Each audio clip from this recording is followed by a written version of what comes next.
So hi guys, ఈ వీడియోలో మనం మాట్లాడే టాపిక్ ఏంటంటే మనకి రీసెంట్గా కొన్ని మూవీస్ అయితే థియేటర్స్లో రిలీజ్ అయ్యాయి కదా. మరి ఆ మూవీస్ అనేవి ఎప్పుడు ఓటీటీలోకి వస్తాయి ఏంటనేది ఈ వీడియోలో మీకు అయితే క్లారిటీగా ఎక్స్ప్లెయిన్ చేయడం అయితే జరుగుతుంది. మరి వీడియోని అక్కడ స్కిప్ చేయకుండా చూడండి. వీడియో కానీ మీకు నచ్చినట్లయితే పక్కా లైక్ అయితే చేసుకోండి. ఓకే, ఇంకేం మాత్రం ఆలోచన చేయకుండా వీడియోకి అయితే వెళ్ళిపోదాం. ఓకే, ఫస్ట్ వన్ చూసుకున్నట్లయితే 12th ఫెయిల్తో మంచి ఫేమ్ తెచ్చినటువంటి యాక్టరే మళ్ళీ ఒక కొత్త మూవీతో మనకైతే రాబోతున్నారు అనమాట. బ్లాక్అవుట్ ఈ మూవీ మనకి థియేటర్స్లో రిలీజ్ అవ్వకుండా డైరెక్ట్గా ఓటీటీలోకి అయితే రాబోతుంది. ఇది మనకి జియో సినిమాలో June 7th నుంచి స్ట్రీమింగ్ అయితే చేయబోతున్నారు. అండ్ అలాగే నెక్స్ట్ వన్ చూసుకున్నట్లయితే లవ్ మీ ఈ మూవీ మనకి రీసెంట్గానే థియేటర్స్లో రిలీజ్ అయ్యే మిక్స్డ్ టాక్తో రన్ అవుతుంది అనమాట. మరి ఈ మూవీకి సంబంధించిన ఓటీటీ రైట్స్ అనేవి ఆహా ప్లాట్ఫామ్ వాళ్ళు అయితే సొంతం చేసుకోవడం జరిగింది. ఇది మనకి ఓటీటీలో ఎప్పుడు రిలీజ్ చేస్తున్నారంటే నెక్స్ట్ మంత్ 3rd వీక్ నుంచి ఈ మూవీ అనేది ఓటీటీలో చూడడానికి అవైలబుల్గా ఉంటుంది. అండ్ అలాగే నెక్స్ట్ వన్ చూసుకున్నట్లయితే రజాకర్ మూవీ ఈ మూవీకి సంబంధించిన ఓటీటీ రైట్స్ అనేవి G5 వాళ్ళు అయితే సొంతం చేసుకోవడం జరిగింది. ఇది మనకి G5లో ఈ మంత్ 31st నుంచి అయితే స్ట్రీమింగ్ అయితే చేయబోతున్నారు. ఒకవేళ ఈ మంత్ 31st రిలీజ్ చేయకపోతే జూన్ మంత్ 1st వీక్లో పక్కాగా మనకి G5లో అవైలబుల్గా ఉంటుంది.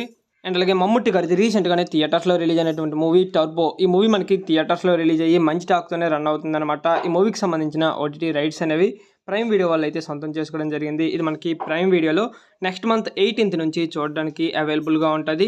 అండ్ అలాగే గెటప్ శ్రీన్ గారిది రాజు యాదవ్ మూవీ ఈ మూవీ మనకి థియేటర్స్లో రిలీజ్ అయ్యి 3 days అయితే అవుతుందన్నమాట. ఈ 3 daysకి 2.11 crores అయితే కలెక్ట్ చేయడం అయితే జరిగిందనమాట, ఆంధ్రప్రదేశ్ అండ్ అలాగే తెలంగాణలో కలిపి. ఈ మూవీకి సంబంధించిన థియేటర్ రెస్పాన్స్ వచ్చేసరికి యావరేజ్ టాక్తో రన్ అవుతుందన్నమాట. మీరు ఎవరైనా ఈ మూవీని థియేటర్స్లో చూడకుండా ఓటీటీ కోసం వెయిట్ చేస్తున్నట్లయితే దీనికి సంబంధించిన ఓటీటీ రైట్స్ అనేవి అమెజాన్ ప్రైమ్ వాళ్ళు అయితే సొంతం చేసుకోవడం జరిగింది. ఇది మనకి అమెజాన్ ప్రైమ్లో జూన్ మంత్ 20 నుంచి చూడడానికి అవైలబుల్గా ఉంటుంది. అండ్ అలాగే నెక్స్ట్ వన్ చూసుకున్నట్లయితే సందీప్ కిషన్ గారిది ప్రాజెక్ట్ జెడ్ ఈ మూవీ మనకి థియేటర్స్లో రిలీజ్ అయ్యి 7 years అయితే అవుతుందన్నమాట. ఇప్పటి వరకు ఓటీటీలోకి అయితే రాలేదు. ఫైనల్గా మనకి ఓటీటీలోకి అయితే రాబోతుంది. దీనికి సంబంధించిన ఓటీటీ రైట్స్ అనేవి ఆహా వాళ్ళు అయితే సొంతం చేసుకోవడం జరిగింది. ఆహాలో ఈ మంత్ 31st నుంచి ఈ మూవీని అయితే స్ట్రీమింగ్ చేస్తున్నట్టు అఫీషియల్గా అనౌన్స్మెంట్ అయితే చేశారు. అండ్ అలాగే నెక్స్ట్ వన్ చూసుకున్నట్లయితే అఖిల్ గారిది ఏజెంట్ మూవీ ఈ మూవీకి సంబంధించిన ఓటీటీ రైట్స్ అనేవి సోనీ లివ్ వాళ్ళు తీసుకున్నట్టు మనందరికీ తెలిసిందే. ఇది మనకి థియేటర్స్లో రిలీజ్ అయ్యి 1 year అయితే అయిపోతుంది. ఇప్పటి వరకు ఓటీటీలోకి అయితే రాలేదు. ఫైనల్గా దీనికి సంబంధించిన ఒక చిన్న అప్డేట్ అయితే వచ్చిందనమాట. ఇది వచ్చేసరికి మనకి సోనీ లివ్లో నెక్స్ట్ మంత్లో చూడడానికి అవైలబుల్గా ఉండే ఛాన్స్ అయితే ఉంది.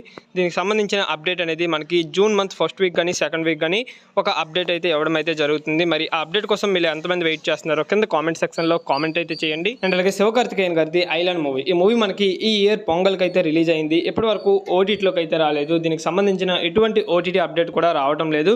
మరి దీనికి సంబంధించిన ఎటువంటి ఓటీటీ అప్డేట్ వచ్చినా సరే మీకు వెంటనే అప్డేట్ చేయడం అయితే జరుగుతుంది. మరి మీరు ఆ అప్డేట్ని మిస్ అవ్వకుండా ఉండాలనుకుంటే మన ఛానల్ని సబ్స్క్రైబ్ చేసుకుని పక్కన బెల్ ఐకాన్ని ఆల్లో పెట్టుకోండి. ఓకే, నెక్స్ట్ మరో ఇంట్రెస్టింగ్ వీడియోతో కలుద్దాం. Thanks for watching.